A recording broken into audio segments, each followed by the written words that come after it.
উনি প্রধানমন্ত্রী হতে চায়, অথচ আমিরে জামাতের সাথে সামনাসামনি বসে কথা বলার সৎ সাহস অর্জন করতে পারছেন না। এ কেমন গুপ্ত আচরণ?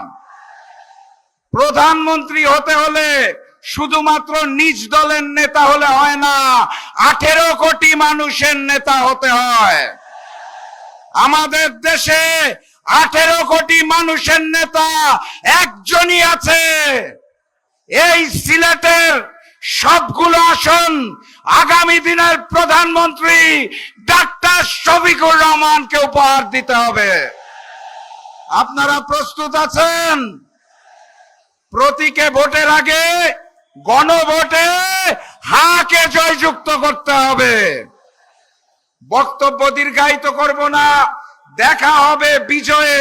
শুধু বলে দিতে চাই, ওই লন্ডনী মুফতির নয়া জালেম বিএনপি যদি ভোটের দিন ভোট বাক্স ছিনতাই করতে আসে, তাদেরকে ওখানে লাল কার্ড দেখিয়ে দিতে হবে।